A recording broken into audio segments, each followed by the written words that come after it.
Hello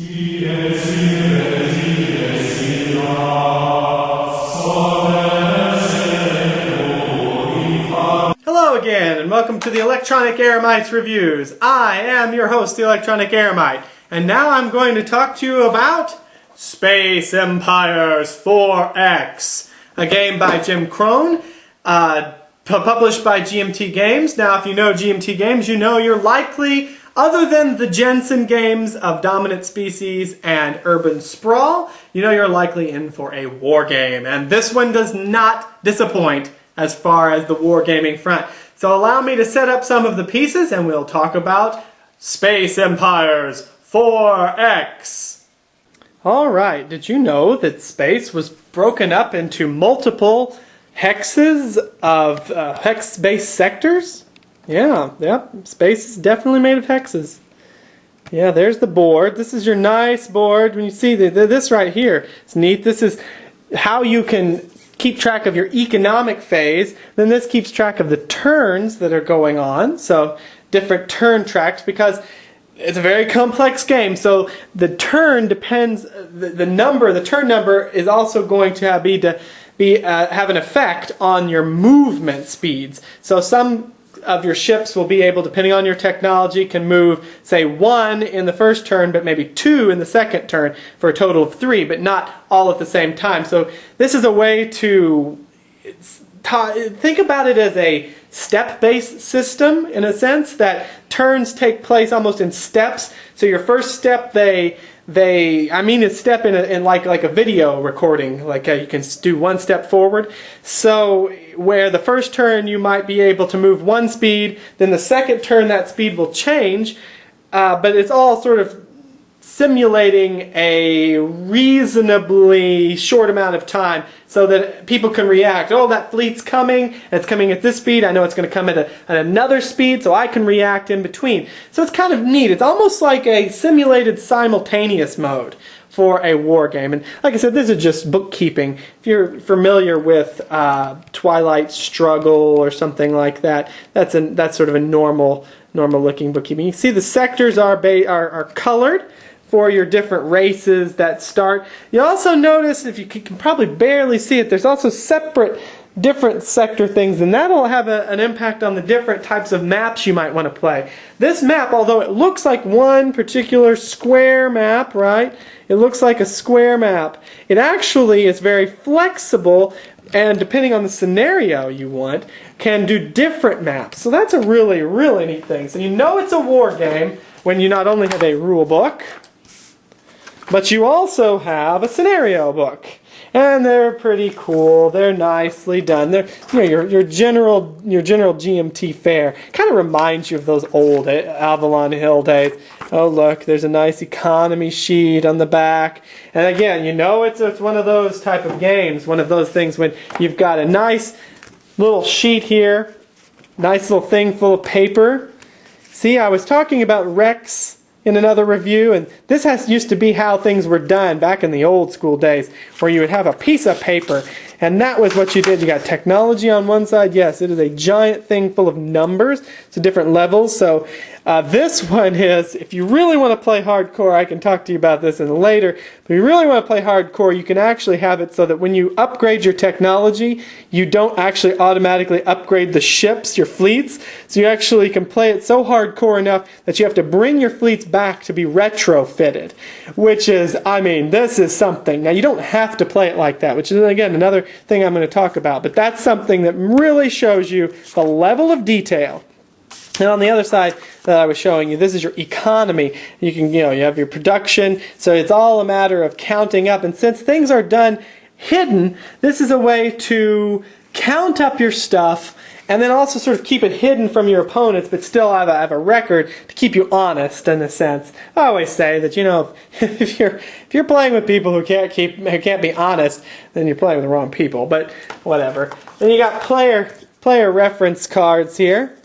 Ship charts. On the other side, you've got research. These are just your cards that you're going to give to people so that they can they can keep track of what they're doing. You know, look at what they're doing. You know, the research chart, you know, the research is numbered like ship size 1, ship size 2. Does things like ship size 1 you have at the beginning means you can build scouts, you can build colony ships, and you can build miners and decoys. And then as you go ship size 2, you can build destroyers and bases, then ship size 3 cruisers. You know, then again, like I said, you know, it's like movement. You can move 1 hex per turn. Then on a move 2, if you research that for 20 construction points, then you'll be able to move 1 hex for the first 2 turns and 2 hexes for the 3rd turn. So see, that's where that 3 turns. And then every 3 turns, you're going to then go into an economy phase where you're going to be able to upgrade your stuff. So you have 3 turns of sort of ship movement. Like I said, it's sort of simulating this simultaneous war here so that you can react. And the scenario book gives you so many here. I mentioned how the maps can be used in a different way. That's sort of an example here. And there are scenarios for 2 players, there are scenarios for 3 players, there are scenarios for 4 players, and there are even scenarios for solitaire, which there's 2 different types. There's the one where you go out and you have aliens invading and you have to stop the aliens from coming in to invade you. So the Alien Empire scenario, where they're going to raid you and come in and continuously come after you, and you actually even simulate them purchasing technology and getting better. Or you have the Doomsday Machine scenario if you're playing solo, if you're playing solitaire, where these Doomsday Machines will come in from the map and they will get progressively harder and harder as you fight them off. And so that's kind of cool too. And there also is a bit of a random draw. Now, wouldn't be a GMT war game without nice little counters. And these do not disappoint, folks. If you are a wargamer, you are going to like them. They're not, they're not maybe your general World War II kind of thing, but they will make do. They have different sort of numbers on them. Come on. There we go.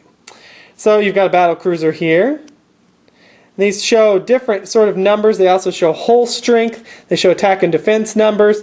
That's just going to alter your die rolls and also alter the opponent's die rolls. Then as you go up in technology, that also alters it as well. There's also, now that I put it down, of course, let me go back and show you this. There's also lettering on them that will show you when they will attack. And that's kind of neat. So your fighters, let me, don't see a fighter here, right, just where I can get to it. But your fighters are going to be faster. So they're going to come in and they're going to fight first. And, you know, could theoretically blow up your, or smaller, let's say scouts, they could theoretically blow up a bigger ship, whereas your bigger ships are going to be slower, so they're coming in last. But that can all be changed because you can also upgrade your tactics, and your tactics will then also say, if they have the same fire rating, which go E, D, C, etc., they will actually fire before. So you look at who is the higher tactics, you look at the fire rating. So E's will fire first. So I think E's fire first. So you'll have E versus E, and whoever's got the higher tactics will fire, or I think it's the defender if it's the default. If they have the same tactics. Somebody always gets to fire first. And it's sort of like Twilight Imperium in the sense that when you fire, you will get to, the opponent then has to damage a thing before they get to fire back. Now I've got numbers here to show you. Oh, what are these numbers for? Well, in a normal game, you don't have to play it this way, but in a game where you're playing all the rules, you're really wanting to play it, you don't want to do this in the solo necessarily. When you're playing all the rules, you hide your fleets by flipping them over. That's why it's important to have the building sheet to tell you which you're building, so that you can keep a record, so you didn't suddenly just come up with 4 battle cruisers or whatever. But in this sense here, you've got this ship. It's a nice one, right? And I've got 4 of them, so I'm hiding that. So you don't show your opponent, you're just moving those around, and they've all got fleet. They also have fleet numbers. So for example, the fleet identifier here this is BB4, right? It tells you what type of ship, and this is the fourth fleet. So you will keep track of their, if you want to play it hardcore, you can keep track of the exact upgrades you've put on that fleet. And you can't have mixed fleets in the sense that each tile, each counter is going to be one particular thing. You can mix the fleets by having, like here's the CA2 here, so you can have two of your same fleets. Let's say I've got one of those. So here I've got CA2 and BB4 together. I've got 4 of the BB4s and 1 of the CAs and CA2, and there they are together. So they'll be moving around the map. I'm going to put them down on the hexes, and they're going to be together like this. So that's really cool. How in the world can you think about Fog of War in a board game, right? I mean, this is not maybe the most innovative thing. I'm sure other war games do this. But it's a really cool aspect to have a nice Fog of War element where only you know what your fleets look like, and for them to have to, for your opponent to find out what are in your fleets, and some of them can be decoys, they have to go and they have to actually engage you or send a scout maybe to just see what's in that fleet. Sacrifice a scout. Now your planets and things are going to come up, and again, here's more sort of exploration to begin. This is a 4X game, and one of those is exploration. So here's your planets. You're going to start off putting them on the hexes around your home planet like this, and then when you go into them to scout them, you're going to find this is a black hole. That'd be bad. That destroys your stuff. This is a nice thing of minerals that if you can drag these back to your that if you can bring these back to your bases, you can get more. You can get a sudden influx of cash to help you, or you can have a nice little planet here. This is a nice little planet here, and you can put a colony on those planets. The planets aren't differentiated necessarily. There's not your Utopia planet and your your gaseous planets or whatever. These are actually just regular planets, and what will happen is your colonies will grow by flipping them over. Since we've been using green, pull out some green here. Your colonies will grow by flipping them over. So, for example, you might start. When you first build a colony, it will produce one amount. This is not actually first. Yes, here we are. When you first start a colony, you're going to be a colony ship. Then, when you colonize, you're going to flip it to a 5, right? And then you're going to later, those will grow from a 5. This is your home base, actually. This will grow to a 10. And your other colonies will grow slowly over time. Different types. Actually, that was not accurate. They start off as, I think, a 1, and then they max out at a 5. But for some reason, I'm having trouble finding that. So let me see if I can look for one. At any rate, they do grow, which is a neat kind of thing. You also have asteroids that you can mine and drag back in. So all of this is really a nice element of simulating one of these PC games where you would start with a small colony and make it, and it would grow bigger. There they are. There they are. There we are. So we start with a 1 here, right? It flips over to a 3, and then can eventually become higher. So that's really kind of nice. How the colonies start off small and grow. And you can, obviously, one of the things that you can do is change. Here's your the aliens that are coming to get you, your alien ships, if you're doing that scenario. You've got different types of planets. There are types that are going to be further out. You've got your ones that are nearer to your home planet, which are further out. And then you've also got some that are farther away. You do have occasional, again, like I said, there's not utopian and gaseous and stuff. There are a couple barrens that can't be colonized unless you have the right technology. So you also have minerals, and you can get things lost in space. You can have more and more stuff going on. There are damage tokens because some ships take more than 1 damage to destroy. The dice, the rolling that you'll do is all on a 10-sided die, and they're really kind of neat. They're really, really pretty dice, actually. They're just a sidebar here. Look at that. That's kind of cool. So all of this comes together for a war game that is extremely deep in the sense that you've got it's got an economic game. It is a 4X game. It has got an economic game that I showed you. It's got a fog of war simulated, which is really pretty neat. It's got, let's see, you can have up to different sides. You can do solo, right? Here's all of your different sides. I've actually put these in 2 different ones because these are your fleets. And you can see there's some fighters in here. There are, which means you can have carriers. You can have mines. Can you see the mines there, right? You can put mines out. These are your civilian fleets, and there are trade pipelines. They're called MS pipelines that you can build a line between 2 colonies, and that gives you a little extra in trade revenue. So when you're building, you get a little extra. Also means that you can fly your fleets down them faster. It's almost like a road in Civilization or something. It's an MS pipeline that helps keep people going. It's sort of like a special trade lane that makes it very good. Of course, that's another thing. You can send raiders, invisible raiders, cloaked raiders out to come and prey upon the pipelines and get money. You really can do almost anything you can do in the PC 4X space games in this board game.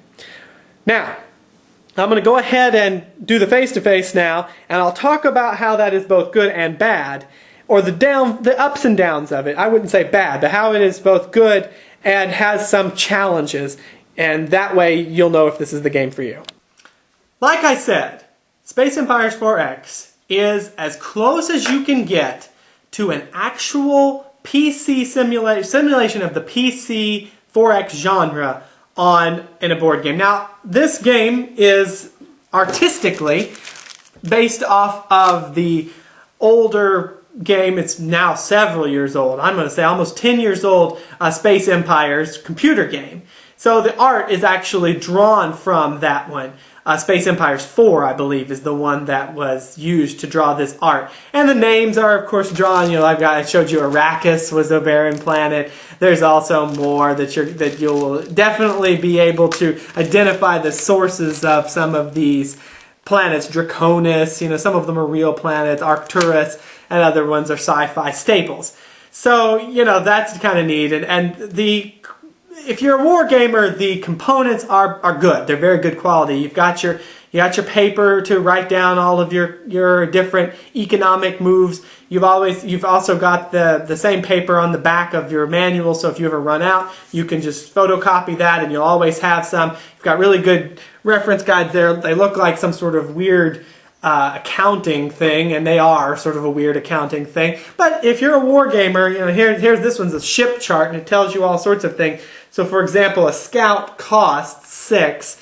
Its attack strength is E3 in the beginning. Its defense strength is 0.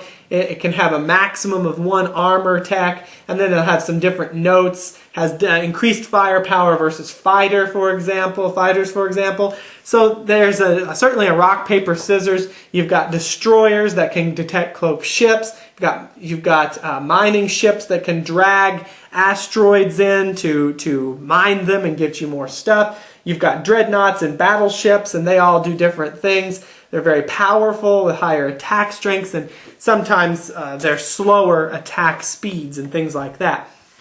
So, like I said, it really simulates the PC game of Space 4X brilliantly.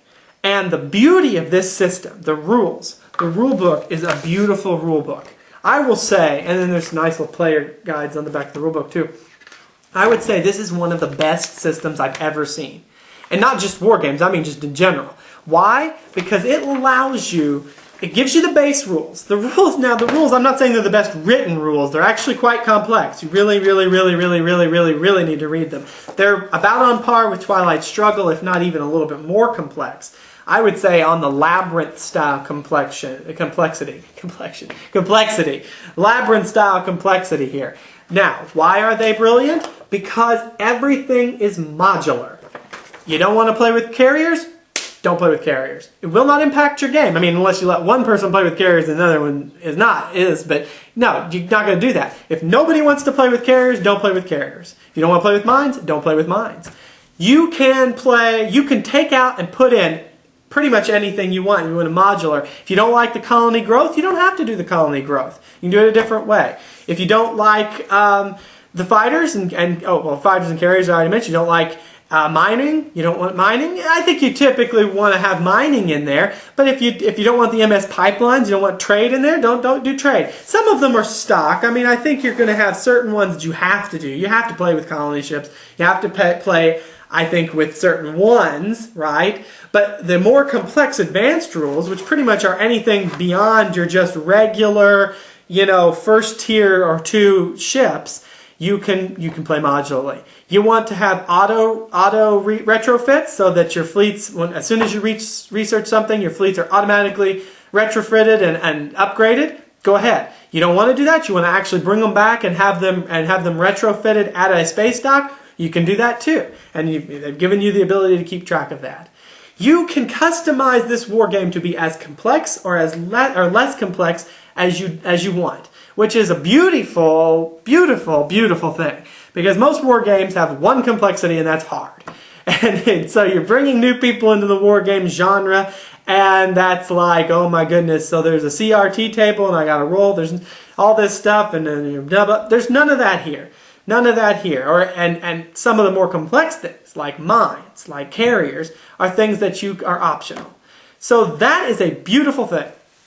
It's wonderful to get new people into the wargaming genre. It's allowing people to eke in more and more complexity. You play 1 or 2 games. You can play it solo with any level of complexity you want, and it will change things. I mean, the Doomsday machines are going to have different vulnerabilities. So if you're not playing with fighters and that's what comes up, you can always just re-roll or whatever to see what vulnerability they have, or you change the rules a little bit so that if you're not using fighters, then that's okay. You're not going to get penalized for not using fighters.